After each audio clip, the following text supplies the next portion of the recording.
Hello students, अब हम इस वीडियो में पढ़ रहे हैं वन शॉट लर्निंग।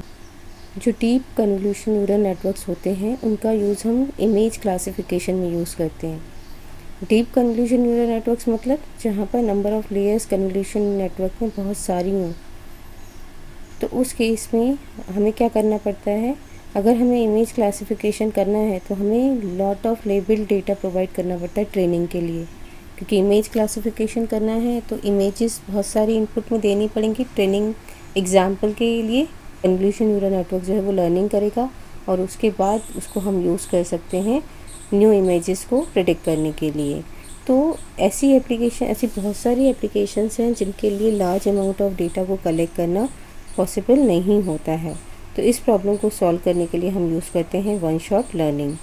ठीक है, अगर हम देखें तो क्लासिफिकेशन क्या होता है कि हम कन्वोल्यूशन न्यूरल नेटवर्क पे इनपुट इमेज देते हैं जो कि एक मैट्रिक्स के फॉर्म में होता है। सपोज कैट की इमेज दी तो कन्वोल्यूशन न्यूरल नेटवर्क क्या करेगा, using softmax activation function predicted probability distribution के अकॉर्डिंग आउटपुट प्रेडिक्ट करेगा। सपोज 3 क्लासेस में ये जो कन्वोल्यूशन न्यूरल नेटवर्क है वो इमेजेस को क्लासीफाई कर रहा है, डॉग, कैट और फ्रॉग। तो यहाँ पर जो वेक्टर आउटपुट में हमें मिलेगा उसमें 3 प्रोबेबिलिटीज़ होंगी। जैसे first probability for dog show कर रहा है, second probability of cat show कर रहा है और third probability of frog show कर रहा है।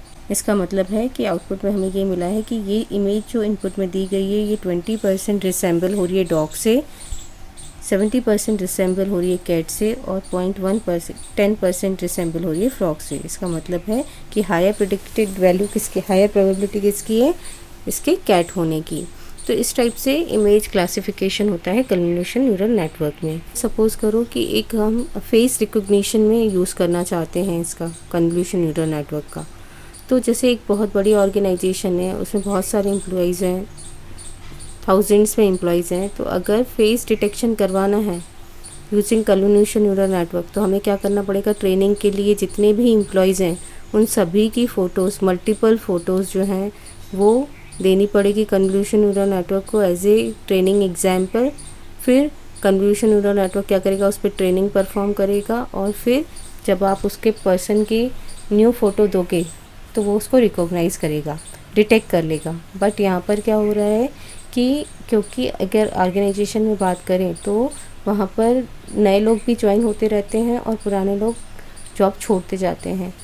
पहले कंपनी में 1000 एम्प्लॉयज़ थे, उसके लिए कन्वोल्यूशन न्यूरल नेटवर्क को ट्रेन कर दिया उन सभी की बहुत सारी फ़ोटोज़ देके।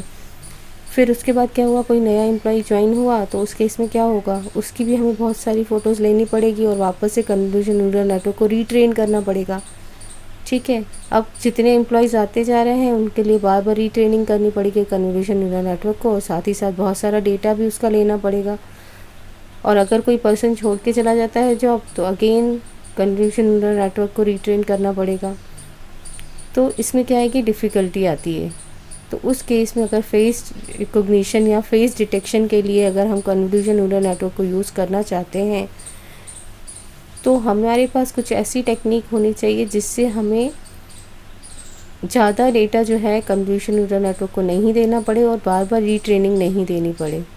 तो उस केस में हम वन शॉट लर्निंग का यूज़ करते हैं। हम पर्सन का सिर्फ एक ही फ़ोटो तो डेटाबेस में स्टोर करने के लिए लेते हैं एम्प्लॉय का और एक न्यू फ़ोटो लेते हैं with different expressions, with different hair styles या कलर। एक रेफरेंस इमेज उसकी जो है डेटाबेस में स्टोर की जाती है और एक टेस्ट इमेज ली जाती है विद डिफरेंट एक्सप्रेशन और उन दोनों को using Siamese neural network compare करवाया जाता है और ये कंपेयर करके एक सिमिलरिटी स्कोर प्रोड्यूस करता है और इस सिमिलरिटी स्कोर के बेसिस पे जो है प्रेडिक्ट करता है कि ये फ़ोटो जो है उसी पर्सन की है कि नहीं है। तो उस केस में क्या होगा, हमें सिर्फ पर्सन की सिंगल फ़ोटो जो है वो डेटाबेस में स्टोर करनी पड़ेगी।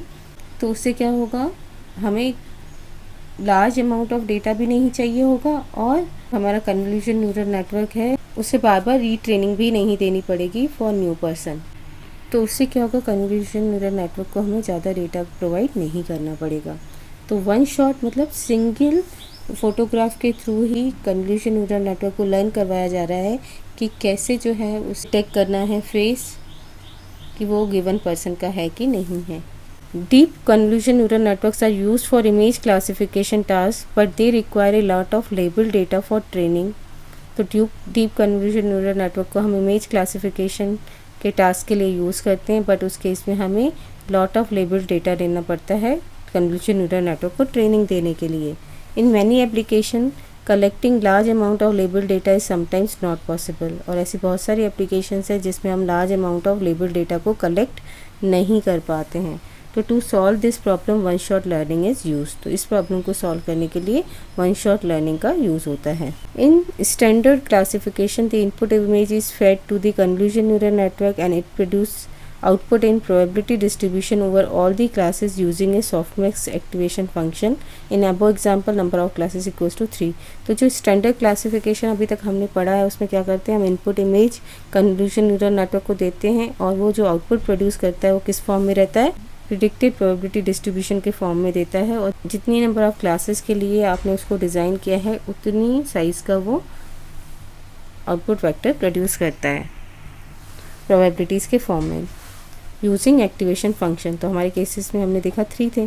तो for example if we are trying to classify an image as cat और डॉग और frog, then for every input image CNN generate 3 probabilities indicating the probability of the image belonging to each of the 3 classes. हम ये convolution neural network use करके classify करवाना चाहते हैं कि image cat की है, डॉग की है या फ्रॉग की है। तो हर इनपुट इमेज के लिए तो CNN जो है वो 3 प्रोबेबिलिटीज़ के फॉर्म में आउटपुट जनरेट कर रहा है। हमारे वाले गिवन एग्जांपल के लिए ये शो करने के लिए जो इमेज है वो हर 3 क्लासेस से कितनी बिलोंग करती है। Here during the training process we require a large number of images for each of the class। तो यहाँ पर क्या हो रहा है, जो स्टैंडर्ड क्लासिफिकेशन है उस केस में हमें ट्रेनिंग देने के लिए बहुत सारी इमेजेस हर क्लास की प्रोवाइड करनी पड़ेगी ट्रेनिंग के लिए। अगर 1000 क्लासेस के लिए क्लासिफिकेशन हो रहा होगा तो उस केस में 1000 क्लासेस के लिए मल्टीपल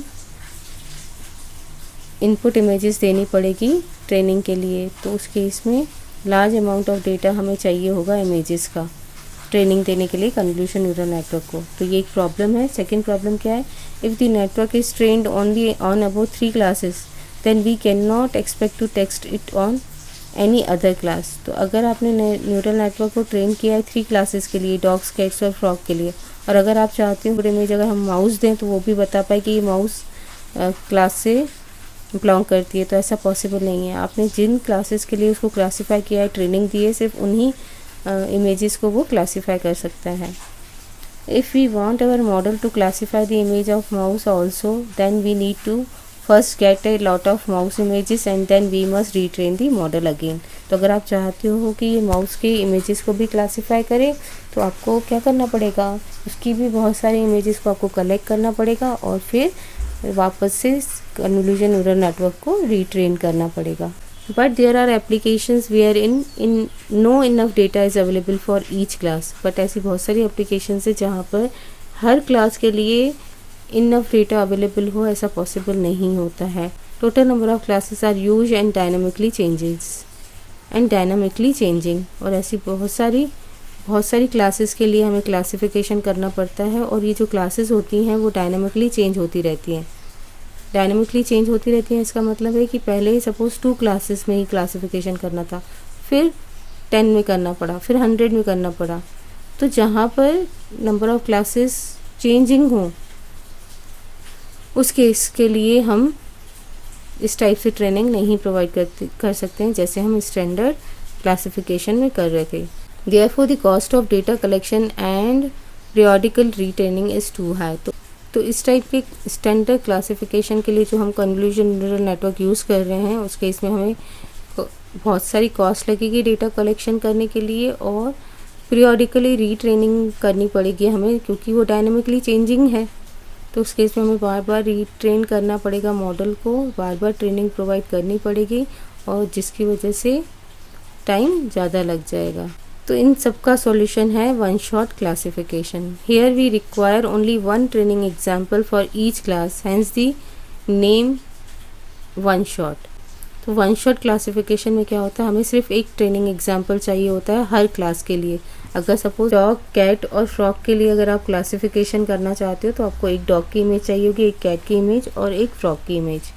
आपको मल्टीपल इमेजेस ट्रेनिंग के लिए नहीं देनी पड़ेगी, इसीलिए इसका नाम है वन शॉट। तो फेस रिकॉग्निशन सिस्टम यूजिंग ए ट्रेडिशनल क्लासिफिकेशन अप्रोच। अब हम देख रहे हैं हमें फेस को रिकॉग्नाइज करवाना है कन्वोल्यूशन न्यूरल नेटवर्क को यूज़ करके, लेकिन पहले हम देख रहे हैं कि ट्रेडिशनल क्लासिफिकेशन अप्रोच अगर अप्लाई की जाए फेस रिकॉग्निशन के लिए तो कैसे अप्लाई होगी। सबसे पहले इनपुट इमेज दी जाएगी पर्सन की, फिर कन्वोल्यूशन लेयर्स और सॉफ्टमैक्स यूज़ करके इमेज क्लासिफिकेशन किया जाएगा। ठीक है, फॉर एग्जांपल्स एक स्मॉल ऑर्गेनाइजेशन है जिसमें सिर्फ 5 पर्सन्स ही हैं, किसी एक पर्सन की इमेज इनपुट में दी गई तो आउटपुट जो है वो प्रोबेबिलिटी डिस्ट्रीब्यूशन के फॉर्म में मिलता है। तो यहाँ पर कितनी प्रोबेबिलिटीज़ होंगी? 5, क्योंकि 5 पर्सन्स है। 5 probabilities are generated as the output denotes the chances that the image belongs to each of the 5 person. तो यहाँ पर 5 प्रोबेबिलिटीज़ क्यों आ रही हैं? क्योंकि ये पर्सन अगर 5 पर्सन है तो ये आउटपुट बताएगा कि जो ये पर्सन X है वो P1 पर्सन से कितना रिसेंबल करता है, P2 से कितना बिलोंग करता है, P3 से कितना रिसेंबल करता है, P4 से कितना रिसेंबल करता है और P5 से कितना रिसेंबल करता है। अगर सपोज़ ये पर्सन 3 था तो P3 की जो प्रोबेबिलिटी होगी वो सबसे ज़्यादा होगी P1, P2, P4 और P5 के कंपैरिजन में। तो इससे क्लासिफाई हो जाएगा कि ये पर्सन जो है वो P3 पर्सन है। तो ये ट्रेडिशनल अप्रोच है क्लासिफिकेशन की। क्या क्या प्रॉब्लम्स आती हैं इस अप्रोच में? For training we require lots of different images of each person.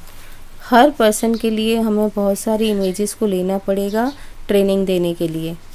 जैसे पर्सन को अपनी 10 इमेजेस देनी है डिफरेंट टाइप्स की, different hair style, different looks की, डिफरेंट कलर्स की। ठीक है, तो ऐसे करके हर पर्सन को 10 अपनी इमेजेस प्रोवाइड करनी है। तो उस केस में हमें लॉट ऑफ डिफरेंट इमेजेस लेनी पड़ेगी हर पर्सन से। If there are thousands of employees in large organisation then it might not be feasible. तो अगर एक बड़ी ऑर्गेनाइजेशन है जिसमें थाउजेंड्स ऑफ एम्प्लॉयज़ हैं तो हर एक से अगर आप 10 भी लेते हो तो कितनी सारी इमेजेस जो हैं आपको देनी पड़ेगी ट्रेनिंग के लिए, जो कि एक सही सॉल्यूशन नहीं है। If a new person joins the organization, we need to collect data again and retrain the model again. अब कोई नया पर्सन ज्वाइन ऑर्गेनाइजेशन में तो हमें उसका भी डेटा फिर से कलेक्ट करना पड़ेगा और वापस से कन्वोल्यूशन न्यूरल नेटवर्क को रीट्रेन करना पड़ेगा जिससे वो इसके फेस को भी रिकॉग्नाइज कर सके। Similarly when any employee leave the organisation we also need to retrain the model. अगर कोई पर्सन चला जाता है तो वापस से हमें रीट्रेन करना पड़ता है मॉडल को। तो for large organisation where leaving and joining rate of employees are large then this is not a feasible solution. तो अगर एक लार्ज ऑर्गेनाइजेशन जहाँ पर लीविंग एंड ज्वाइनिंग रेट जो पर्सनस का है, एम्प्लॉयज़ का है, बहुत ज़्यादा है तो ये करेक्ट मेथड नहीं है फेस डिटेक्शन का या क्लासिफिकेशन का, ये करेक्ट मेथड नहीं है। तो हमें एक नया मेथड चाहिए होगा उन ऑर्गेनाइजेशंस के लिए जिनमें लीविंग एंड ज्वाइनिंग रेट जो है एम्प्लॉयज़ का बहुत ज़्यादा होता है या जो लार्ज ऑर्गेनाइजेशंस होती हैं। तो उस केस में हम यूज़ कर रहे हैं face recognition system using one shot classification. तो अगर हमें फेस रिकॉग्नाइज करवाना है वन शॉट क्लासिफिकेशन से तो वो कैसा होगा? इट सॉल्व्स बोथ दी अबर प्रॉब्लम। जो मैंने दोनों प्रॉब्लम्स बताई कि बहुत सारा डेटा कलेक्ट करना पड़ेगा और बार बार रीट्रेनिंग देनी पड़ेगी, तो वो उन दोनों प्रॉब्लम्स को रिमूव करने के लिए हमें वन शॉट क्लासिफिकेशन का यूज़ करना पड़ता है। इसमें क्या होता है, इनपुट इमेज दी जाती है यानी कि reference image store in database. Her person जो भी कंपनी में एम्प्लॉयज़ हैं उनको हर एम्प्लॉय की एक इमेज को डेटाबेस में स्टोर किया जाता है जो कि एक रेफरेंस इमेज होती है। तो इसके इसमें हमें क्या करना पड़ता है, सियामीज़ न्यूरल नेटवर्क का यूज़ करना पड़ता है वन शॉट क्लासिफिकेशन के लिए, जिसको 2 इनपुट्स देने पड़ते हैं। एक तो रेफरेंस इमेज जो डेटाबेस में स्टोर करके रखी है पर्सन की वो, और जो उसकी न्यू इनपुट इमेज है जिसको हमें टेस्ट करना है कि वो उसी पर्सन की है कि नहीं है, उसको प्रोवाइड किया जाता है।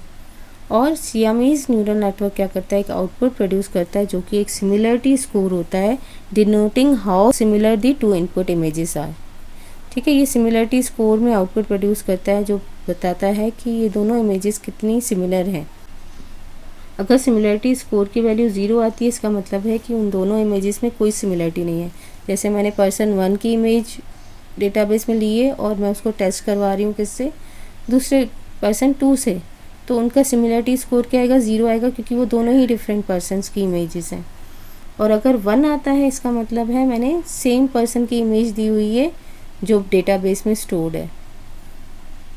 तो अगर दोनों इमेजेस मैच कर जाती हैं तो हमें वैल्यू 1 मिलेगी जो शो करेगी फुल सिमिलरिटी को, और अगर वैल्यू बिटवीन 0 एंड 1 आती है तो उस केस में कुछ सिमिलरिटी हमें दिखेगी इमेज में।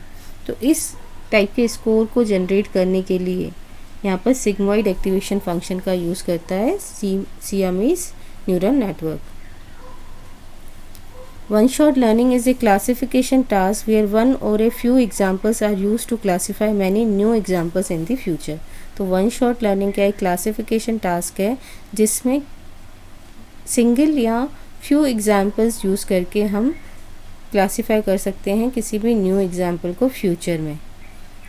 यानी कि न्यू इनपुट इमेज के लिए प्रेडिक्ट करवाना कि वो इमेज किस पर्सन की है, उसके लिए हम यूज़ कर सकते हैं वन शॉट लर्निंग का। It is used in face recognition such as face identification and face verification where people must be classified correctly with different facial expressions, lighting conditions, accessories, hairstyles given one or few template photos। तो one shot learning का use क्या होता है face recognition करने के लिए, जैसे face को आइडेंटिफाई करना है या फेस को वेरीफाई करना है कि वो गिवन पर्सन का है कि नहीं। ठीक है, जैसे आपने देखा होगा कि अटेंडेंस के लिए face detection, face identification machines होती हैं। पर्सन अगर आता है कंपनी के अंदर तो अपना फेस उस मशीन के सामने रखता है तो वो आइडेंटिफाई कर लेता है कि ये पर्सन वही है, हमारी कंपनी का ही है। ठीक है, या फिर वेरीफाई करना है फेस को कि वो करेक्ट पर्सन है कि नहीं है। ये जो वन शॉट लर्निंग क्लासिफिकेशन है इसको हम यूज़ करते हैं फेस रिकॉग्निशन के लिए, जैसे फेस को आइडेंटिफाई करना है, उसको वेरीफाई करना है किसी पर्सन को। तो ये जो सिस्टम है ये पर्सन को करेक्टली क्लासीफाई करता है, चाहे वो डिफरेंट उसके फेशियल एक्सप्रेशन हो जाए, जैसे कुछ चोट लग गई है उसको, या फिर लाइटिंग कंडीशंस चेंज हो गई हैं, या फिर उसने एसेसरीज़ और हेयर स्टाइल्स अलग अलग की हुई हैं, तो भी जो है ये वन शॉट क्लासिफिकेशन यूज़ करके जो फेस रिकॉग्निशन सिस्टम डिज़ाइन किया है वो इजीली जो है पर्सन को आइडेंटिफाई कर लेता है कि वो वही पर्सन है, क्योंकि हर बार पर्सन जो है same here style, same accessories, same type का रहे वो पॉसिबल नहीं है। Siamese networks are an approach to addressing one-shot learning in which a learned feature vector for the known and candidate example are compared। तो Siamese network जो है वो one-shot learning approach को ही यूज़ करता है जिसमें लर्निंग देने के लिए नोन और कैंडिडेट एग्जाम्पल्स को कंपेयर किया जाता है। नोन मतलब जो पहले से ही इमेज स्टोर्ड है उसको, और जो नई इमेज दे रहे हैं हम टेस्टिंग के लिए, उन दोनों को ही वो कंपेयर करता है। Siamese network takes an extra reference image of the person as input and test image of person। तो Siamese network जो है ट्रेनिंग के लिए क्या करता है, एक एक्स्ट्रा रेफरेंस इमेज लेता है पर्सन की इनपुट के लिए और एक टेस्ट इमेज लेता है उस पर्सन की, and will produce a similarity score denoting the chances that the two inputs images belong to the same person. और फिर एक सिमिलरिटी स्कोर प्रोड्यूस करता है रेफरेंस इमेज और टेक्स्ट इमेज ऑफ पर्सन को लेके, जो डिनोट करता है कि टू इनपुट इमेजेस जो हैं वो सेम पर्सन से बिलोंग करती हैं कि नहीं करती हैं। Range of similarity score is between 0 and 1 produce by using A sigmoid activation function. Sigmoid activation function का यूज़ करके इस सिमिलरिटी स्कोर की वैल्यू जो है वो 0 and 1 के बिटवीन प्रोड्यूस की जाती है, क्योंकि मैंने आपको बताया था सिग्मॉइड एक्टिवेशन फंक्शन की रेंज जो होती है वो 0 to 1 होती है। तो अगर इसकी वैल्यू 0 आ गई सिमिलरिटी स्कोर की, ये शो करेगा कि इन दोनों इमेजेस में कोई भी सिमिलरिटी नहीं है। अगर 1 आ गया तो ये शो करेगा कि ये दोनों ही सेम पर्सन के इमेजेस हैं, और अगर वैल्यूज़ 0 and 1 के बिटवीन आ गई तो वो शो करेगा कि there is some similarity between two images. For training of this network only few training examples are enough to build a good model. तो इस टाइप के नेटवर्क्स के लिए जो ट्रेनिंग रहती है उसके लिए हमें सिर्फ कुछ इनफ एग्जाम्पल्स की ही, कुछ एग्जाम्पल्स की ही ज़रूरत पड़ती है एक अच्छा मॉडल डिज़ाइन करने के लिए। For face recognition of newly joined employees only single image of his face will be stored in the database. तो अगर कोई नया पर्सन ज्वाइन करता है ऑर्गेनाइजेशन में तो उसके फेस रिकॉग्निशन के लिए उसकी सिर्फ एक ही इमेज ली जाती है और उसको डेटाबेस में स्टोर करवा दिया जाता है। Using this as reference image, the network will calculate the similarity for any new image presented to it for same person. तो इस रेफरेंस इमेज को जो डेटाबेस में स्टोर की गई नेटवर्क जो है उसकी सिमिलरिटी कैलकुलेट करता है अगर उसे कोई भी उस पर्सन की न्यू इमेज दी जाए। तो जो न्यू इमेज है और जो रेफरेंस इमेज डेटाबेस में स्टोर्ड है उनके बीच दोनों को कंपेयर करके उसका सिमिलरिटी स्कोर आउटपुट में दे देता है ये network. That means the network predicts the similarity in one shot. इसका मतलब है कि ये जो नेटवर्क है वो सिमिलरिटी प्रिडिक्ट करता है वन शॉट के थ्रू। ठीक है, सिंगल इमेज के थ्रू ही वो सिमिलरिटी फाइंड आउट करके बता देता है, इसीलिए इसे वन शॉट लर्निंग बोला जाता है।